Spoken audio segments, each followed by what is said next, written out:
ভেতরে তো শক্তি এলো কিভাবে? কি ক্ষমা করবেন না? তুমি আমার নাতনিকে কাটলে করবি দুধ আমার তো পুরো ভাই গায়ে হাত রাখলে পুরো উপরে পাঠিয়ে দিতাম। এবার উপরে গিয়ে সদর দরজা দিয়ে আবার ঢুকো না যেন, আমার খুব ভয় করে। কি করেছিল যে সুগমের সাথে কথা বলতে পেরেছিলাম, এবার যদি অন্য কেউ বুঝতে পারে তাকে আমি দেখে নেব বলে দিলাম।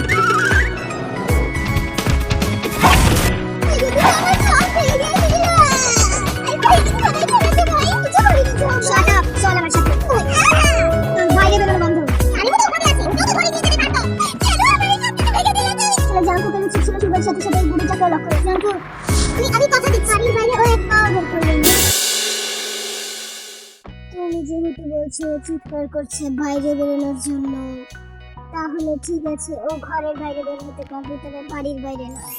তুমি বলেছো বলে আমি মেনে নিচ্ছি।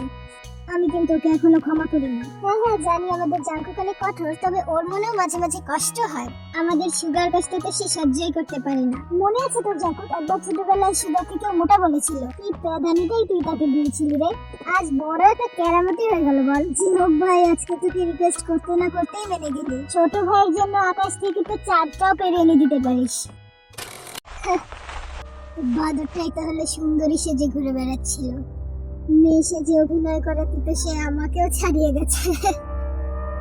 যতটা গাধার মতো দেখতে ততটা গাধা না, তোমাকে সাবধানে থাকতে হবে বলতে।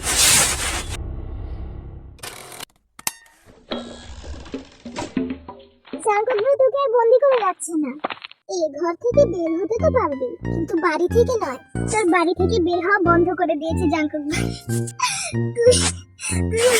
বাড়ি বন্ধু সুগা ভাই, আমি এখন বাড়ি বন্দি।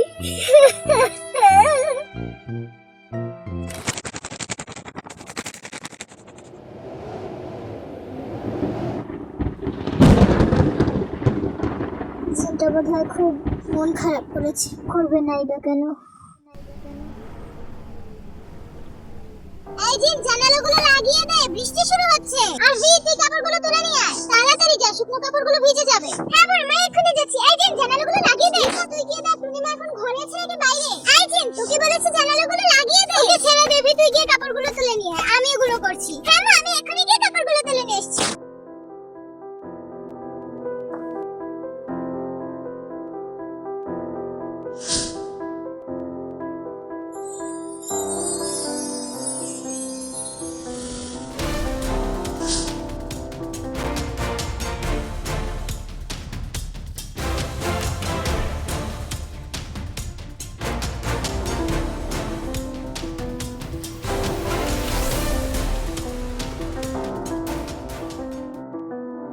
জাঙ্কুক ভাই, তোমার কি মনে হয় না ভুলটা যেহেতু তোমার, ক্ষমাটাও তোমাকেই চাওয়া উচিত? ওটাকে দিয়ে কেউ কোনোদিন কাজ করে নিতে পেরেছে? এই ধাড়ি মেয়েকে বানিয়েছিস তো তোরা। কাজকর্ম তো নেই, সারাদিন মানুষের পেছনে লেগে থাকে। বরং আমি ঘরে গেলাম, আমার জন্য পকোড়া আর চা বানিয়ে নিয়ে এসেছি, ঠিক আছে? তাহলে বুড়িটাকেও কাজে লাগিয়ে দাও। এই দাঁড়া, কোথায় যাচ্ছিস? দাঁড়া। আমি মিস ক্যালকাটা, চাইনা দিতে কেস, এখনো তো কেউ জানে না আমার স্ট্যাটিস্টিক্স। ক্যালকাটা, চাইনা দিতে কেস, এখনো তো কেউ জানে না।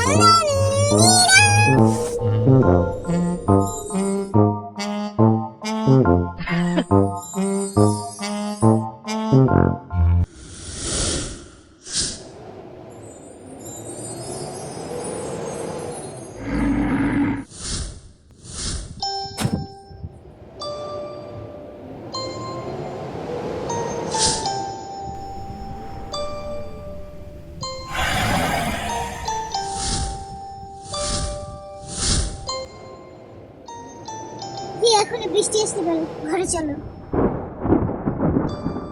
আমার জন্য তোমাকে তো চিন্তা করতে হবে না জাঙ্কুক ভাই, আমার জন্য সুগা আছে। তুমি টুনটুনির চিন্তা করো।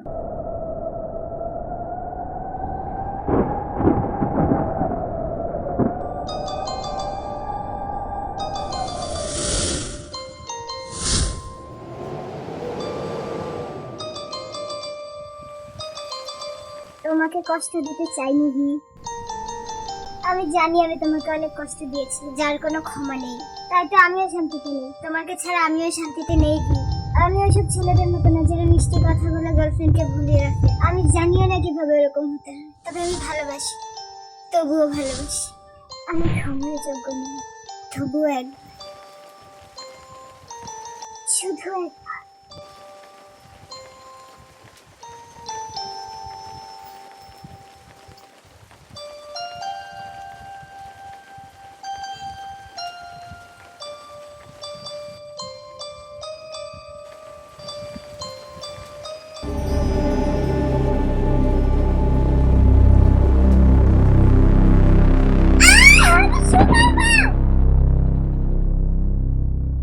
তখন কোথায় ছিলে যখন আমি শুধু তোমার ছিলাম? অবহেলা করেছি, শুধু অবহেলা করেছি। তুমি আমার সাথে প্রতারণা করেছো, ওই টুনটুনিকে বিয়ে করতে চেয়েছো, আর আমাকে নিজের ভাইয়ের সঙ্গে জড়িয়ে দিয়েছো। I hate you, I just hate you.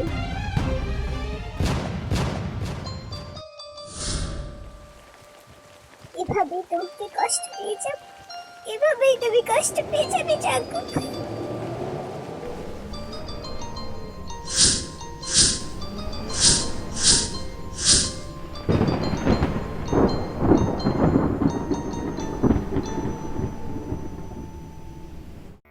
ধে রে রে না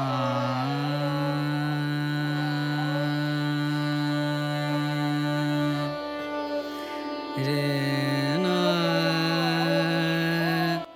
এটা আবার কিসের শব্দ? রাত দুপুরে আবার এসব কিসের আওয়াজ? আওয়াজ নয় গো মেজমা, এ তোমার ছেলের রেওয়াজ।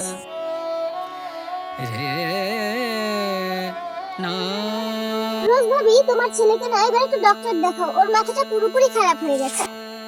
পুরো পাঁচ। তুই থামবি লিসা? Hello aunty.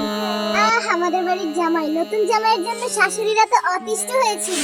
এসো বাবা, আরে ভাগ্য করে একটা জামাই পেয়েছিস তুই লিসা। ঠিক বলেছে ভাবি। আরে বাবা কিছু মনে করো না, ওই সুগা একটু রেওয়াজ করছিল। আমার মনে হয় কান্না করছে আন্টি। আরে না এরকম কিছু না। আরে বাবা তুমি বসো, আমি তোমার জন্য নাস্তার ব্যবস্থা করছি। না আন্টি এত কষ্ট করতে হবে না, আমি তো ভাবছিলাম সুগার কথা। সুগাকে ছাড়া জিনের দিকে মনোযোগ দে। আরে মধু তোর উপর রাগ করে আছে।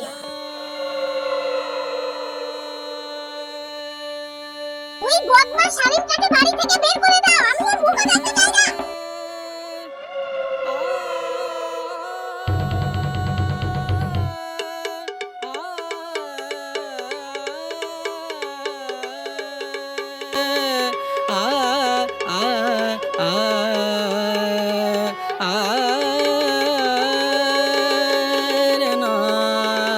নিজমা তোমার ছেলেকে চুপ করতে বলো, আমি ওর মাথাটা ফাটিয়ে দেব।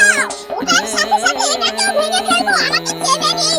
আমার সাথে দুঃসাহসিকতার সাহস পেয়ে গেছে ওই সবগুলো টাকলু কোথাকার। মা শুধুকে বলো তো একটু চুপ করতে। বুঝতে পারছি না সুগার হয়েছেটা কি। জাঙ্কুক ভাই ওইটাকে বাড়ি থেকে বের হতে দিচ্ছে না, এই জন্য ওই সব করে সবার উপর প্রতিশোধ নিচ্ছে আর আমাদের মাথাটা নষ্ট করে দিচ্ছে। আচ্ছা আমি তাহলে গিয়ে একটু দেখে আসি ওকে।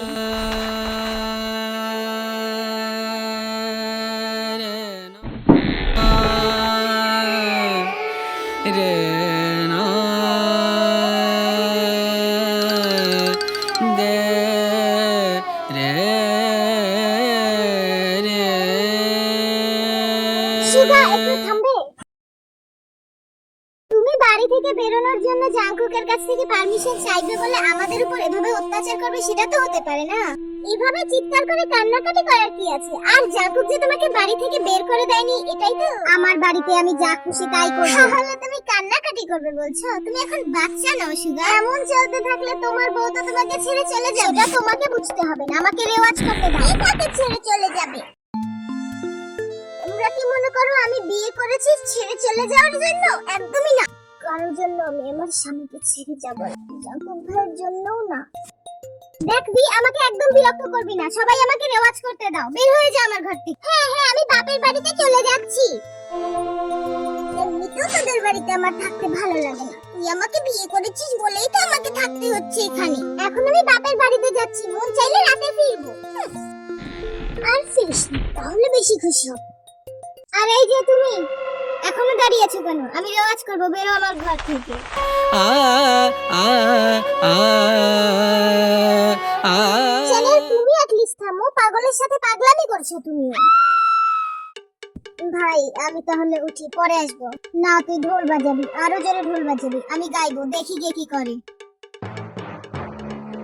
এবার আমরা দেরে না গাইবো না, এবার আমরা ধুম টানা না গাইবো, বুঝলি তো চ্যানেল? ঢোল বাজা।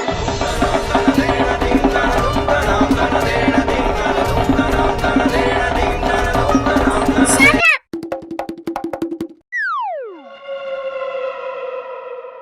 এ বাড়িতে এসব চলবে না, আর যদি এসব চলে ভাই আমি উঠি, আমার বাড়িতে অনেক কাজ আছে।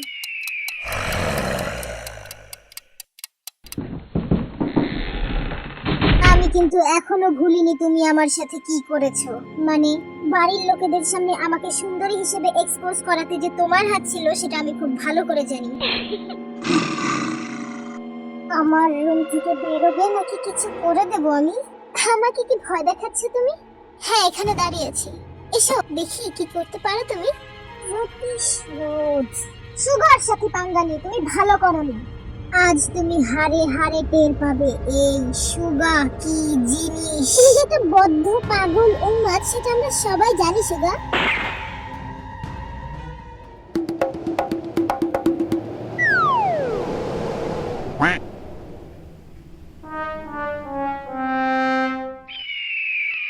আমার সাথে পাঙ্গা, মেরে মুখ ভেঙে দেবো।